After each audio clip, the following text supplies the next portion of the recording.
Have you ever stopped to think about why the topic of divorce still sparks so much debate among Christians and Bible scholars?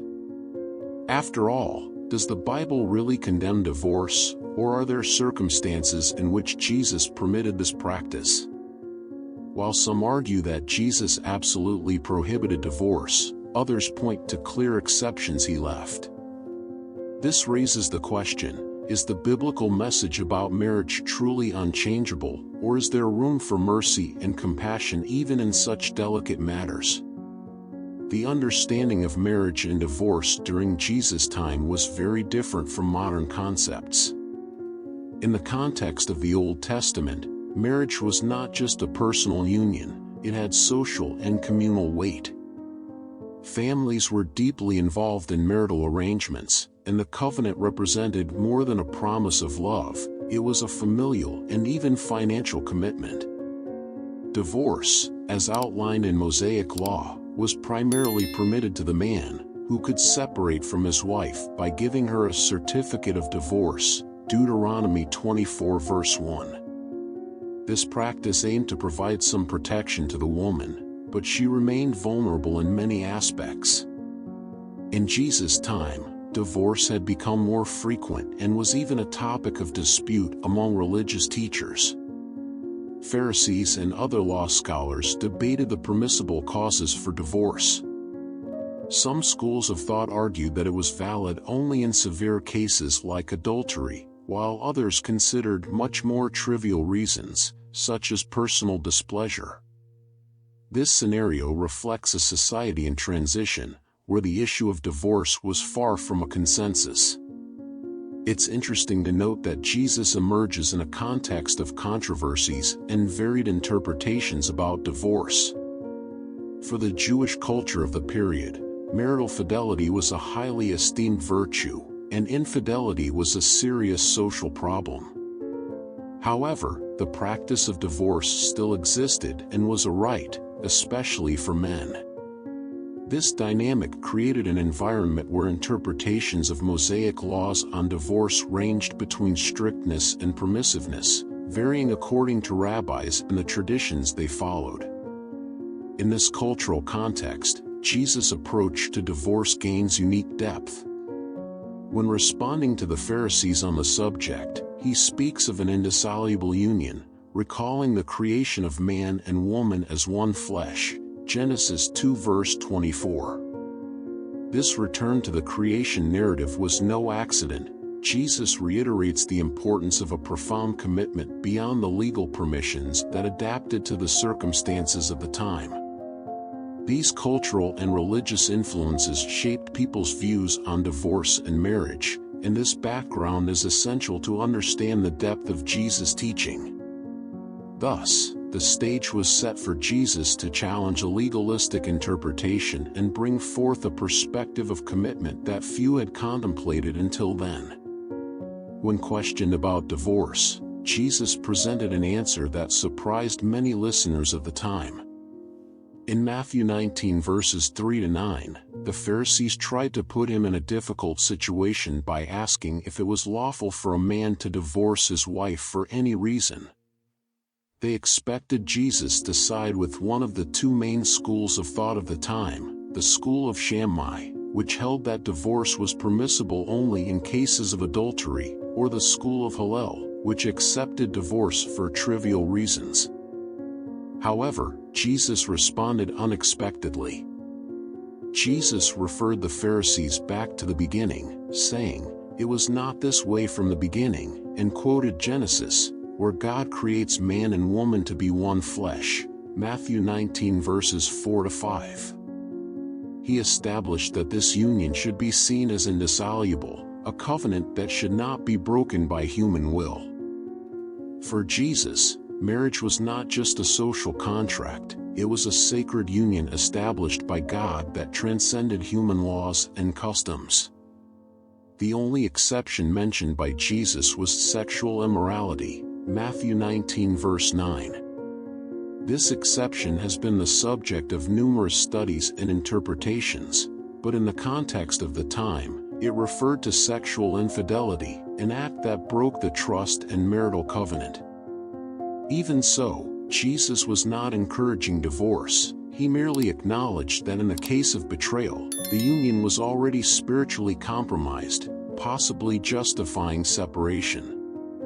Another interesting point is found in Mark 10 verses 11 to 12, where Jesus is even more direct. Anyone who divorces his wife and marries another woman commits adultery against her. This statement emphasizes that divorce followed by remarriage is considered adultery, a concept extremely radical for the standards of the time. In the Jewish world, women depended on marriage for social and financial security. By condemning unjustified divorce, Jesus placed the woman in a role of dignity and protection, refusing to allow her to be treated as property that the husband could return.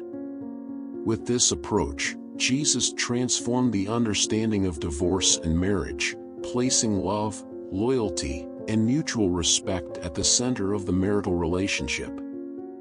For him, the marital union is more than a convention, it is a covenant that reflects God's own will. His words made it clear that although Mosaic law permitted divorce, the divine ideal was in the union and indissoluble commitment between husband and wife.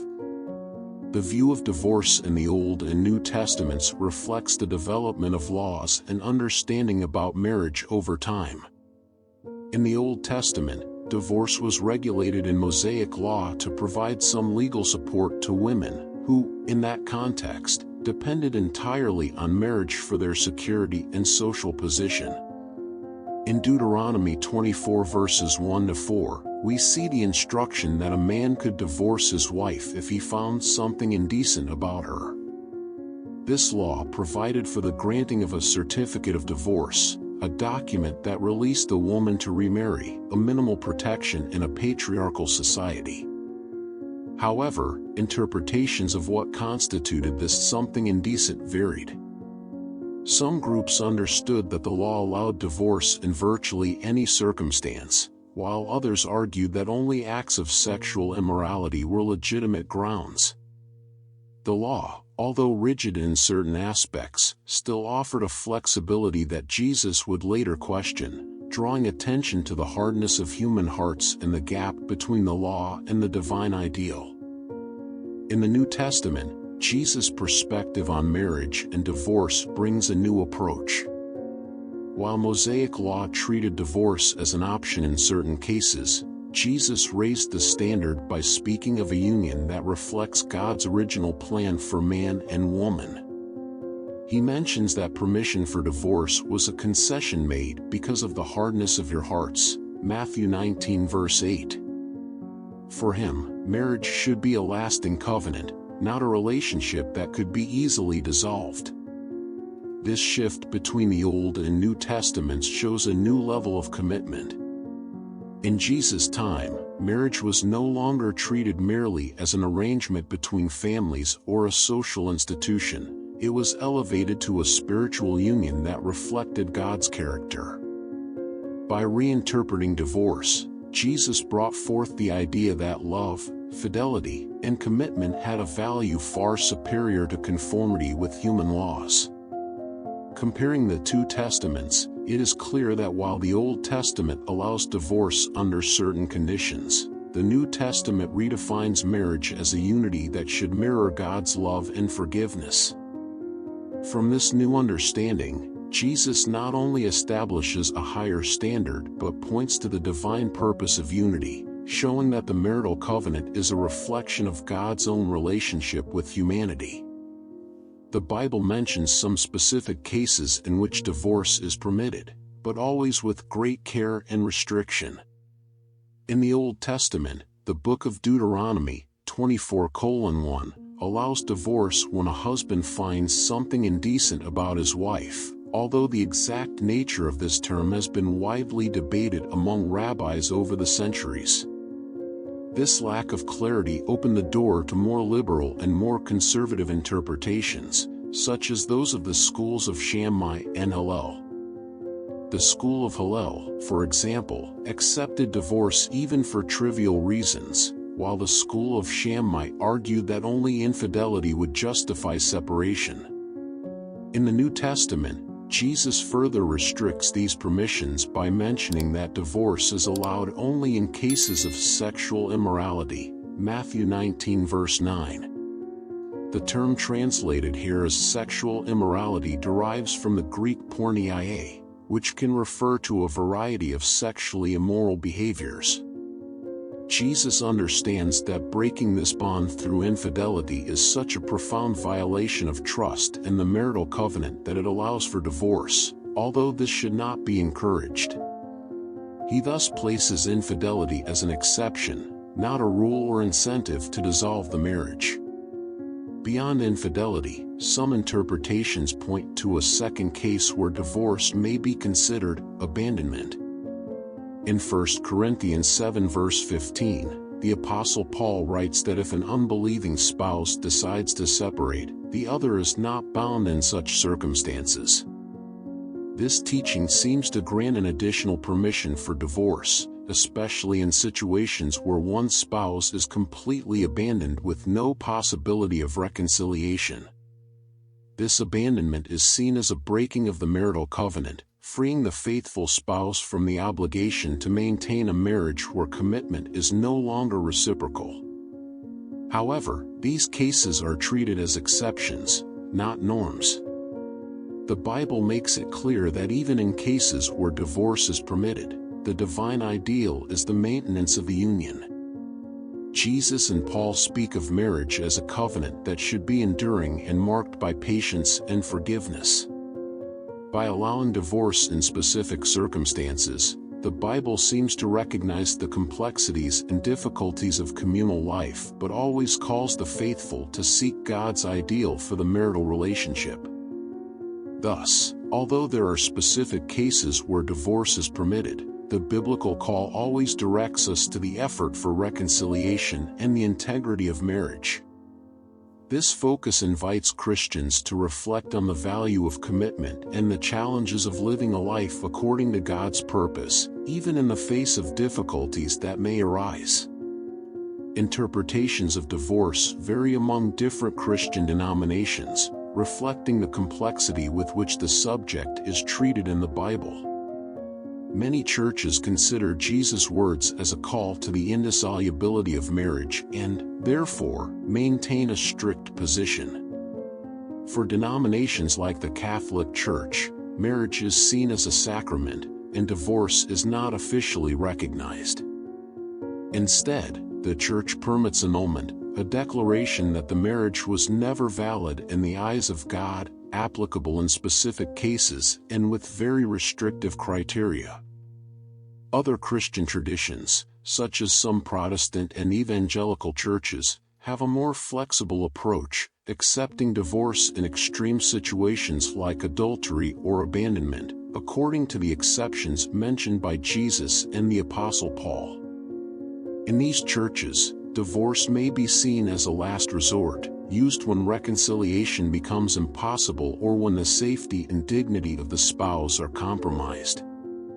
This interpretation seeks to balance Jesus' teachings with the practical realities of a coexistence that, in some cases, can become unsustainable. There are also churches that accept divorce and remarriage based on a broader understanding of grace and forgiveness. In this view, marriage is sacred, but the Christian life also involves new beginnings. Thus, some religious leaders argue that even after a divorce, it is possible to live in a new covenant, provided there is repentance and a renewed commitment to God. This understanding is common in some evangelical communities, which see forgiveness and restoration as a fundamental part of faith. However, this flexibility does not mean that these churches encourage divorce. On the contrary, they seek to emphasize reconciliation and support for healthy marriages. In many cases, pastors and Christian leaders encourage couples in crisis to seek marital counseling, prayer, and community support as alternatives to divorce, respecting Jesus' words and the biblical principles about union. Thus, the topic of divorce continues to generate debate and reflection in today's churches. Each denomination, in its own context and theological understanding, seeks to honor biblical teachings while considering the contemporary realities and challenges that many families face. This delicate balance between biblical principles and human needs remains an area of discussion and adaptation for modern Christianity. Divorce, since biblical times, has been seen as an event that impacts not only the couple but the entire community and especially the family. In the Old Testament, marriage played a central role in preserving families and ensuring the continuity of the people of Israel. When a marital covenant was broken, it was not just family stability that unraveled but also the social and spiritual structure of the community. This is because marriage symbolized the union and commitment between God and His people, and divorce broke this image of fidelity. In the prophets, we see a strong rebuke against divorce. Malachi, for example, condemns divorce by reminding that God hates divorce, Malachi 2 verse 16, highlighting that this practice brings suffering and contaminates the purity of worship. Divorce was seen as a violation of the covenant of alliance, not only between the couple but between the couple and God. This understanding reinforces the seriousness with which the subject was treated among the Israelites, as the dissolution of a marriage weakened not only family relations but the very faith and communal devotion. With the arrival of Jesus, although the issue of divorce was approached more compassionately, the social and spiritual impact of breaking a marriage continued to be a sensitive point. Jesus' words about the indissoluble union aimed to protect the sanctity of marriage and the dignity of spouses, especially at a time when divorce was much easier for men and women often suffered from abandonment and economic vulnerability. In the context of Christian churches, divorce remains a subject that challenges the community to respond with grace and truth. Many religious leaders recognize that while divorce may be permitted in certain cases, it still brings painful and lasting consequences for those involved. Families go through crises, children suffer from their parents' separation, and community support is essential to help all involved overcome pain and distrust. Churches, therefore, have a crucial role in helping members deal with the wounds left by divorce and seek healing and reconciliation when possible. Therefore, the impact of divorce among God's people is profound and requires a careful approach. It is not just a legal or moral issue but a concern for restoring peace and God's original purpose for families and the church as a whole. This shows the importance of a mature understanding and a community willing to welcome and support, bringing comfort to those facing the consequences of this difficult decision. In the biblical context, forgiveness is one of the strongest foundations of relationships. In various passages, Jesus highlights the importance of forgiveness and reconciliation, not only as an act of mercy but as a reflection of God's love for humanity. In marriage, forgiveness takes on even greater relevance, as it is a union that symbolizes unconditional and lasting commitment.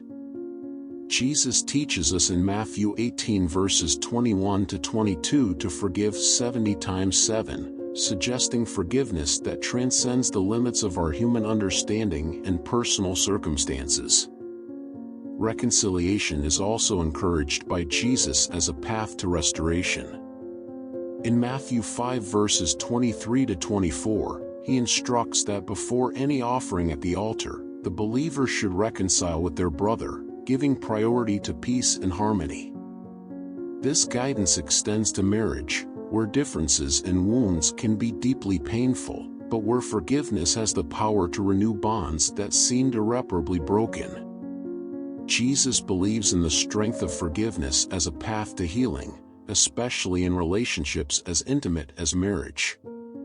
The Apostle Paul, in his letters, also emphasizes the importance of forgiveness and patience in relationships, highlighting that we should bear with each other and forgive one another if any of you has a grievance against someone, Colossians 3 verse 13. This teaching is particularly relevant in the marital context, where differences, hurts, and conflicts can create distance. By adopting forgiveness and reconciliation as central attitudes, Paul encourages Christians to overcome difficulties and restore their relationships with love and commitment. For many Christian couples, forgiveness can be the turning point in a marital crisis. Rather than an easy or instantaneous decision, forgiveness is a process that requires humility, patience, and a true desire to restore the broken bond. It does not deny the error or the suffering caused, but chooses to release the offense and give the other a new chance. In this way, forgiveness becomes not only a relief for the forgiver but an opportunity for renewal in the relationship. This focus on forgiveness and reconciliation reminds us that even in situations where divorce seems the only solution, restoration is possible. For many, this restoration requires courage, support, and a complete surrender to God's purpose. It is through forgiveness that many couples manage to find new paths, rediscover faith, and rebuild a relationship based on grace and humility. The issue of remarriage after divorce is one of the most discussed topics among Christians, as it raises both theological and moral aspects. In the New Testament, Jesus' words about remarriage are direct and, for some, challenging. In Matthew 19 verse 9, he states that whoever divorces his wife, except for sexual immorality, and marries another woman commits adultery. This statement suggests that, except in cases of infidelity, remarriage may be interpreted as a transgression of the initial commitment. For many scholars, this prohibition is not an absolute condemnation of remarriage, but rather a reaffirmation of the seriousness of the marital bond. By treating marriage as a sacred covenant, Jesus challenges the idea that divorce can be seen as an easy way out. The marital covenant is seen as a promise that, when broken, affects not only the couple but the individual's relationship with God.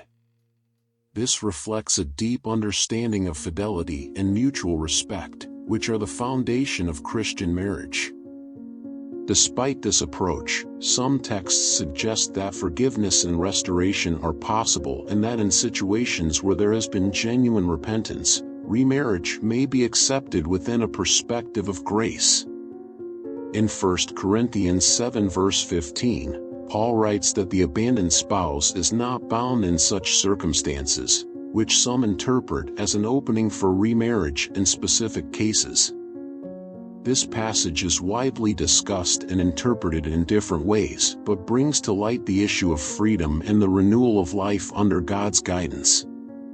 In many Christian churches, remarriage after divorce is permitted, especially if there was infidelity, abandonment, or situations of abuse. The understanding is that in an imperfect world, God offers new opportunities to start over and live a healthy relationship. This understanding seeks to balance the biblical view with the emotional and practical complexities of the modern world. In some cases, remarriage is celebrated as a second chance to live out God's purpose for conjugal life. Thus, remarriage after divorce is viewed with caution but also with compassion. While the initial covenant is valued, the Bible leaves room for, in certain situations, a new union to be a blessing and a means of fully living out one's faith. For those who find themselves in this situation, churches generally advise seeking spiritual guidance, praying for discernment, and considering the commitment as a renewed call to love and fidelity. Throughout this journey through the Bible and Jesus' teachings, we have seen that divorce is a complex topic that goes beyond a simple matter of right or wrong. The biblical texts show us an ideal of marriage based on love, commitment, and forgiveness, a covenant that reflects God's own character. However, the scriptures also recognize the difficulties and imperfections of human life, permitting divorce under specific circumstances. For those facing crises in their relationships, the lessons of Jesus and the apostles Paul and Peter bring a message of hope and restoration. In many cases, forgiveness and reconciliation can be paths to healing, while in others, the decision to divorce becomes inevitable. Regardless of the path, the Bible encourages a life based on truth, dignity, and the sincere pursuit of God's purpose for each individual. Thus, reflecting on marriage and divorce reminds us of the importance of seeking wise counsel and cultivating relationships that honor God. Wherever you find yourself at this moment, remember that grace and compassion are essential foundations for living according to biblical teachings. And, most importantly, this journey does not have to be faced alone. On the contrary, it is strengthened in community, in prayer, and in the search for divine wisdom. If you enjoyed this content, don't forget to like the video, subscribe to the channel, and activate notifications. This way, you support our work and help this message reach more people. Also, leave your comment, sharing your experiences and reflections on the topic.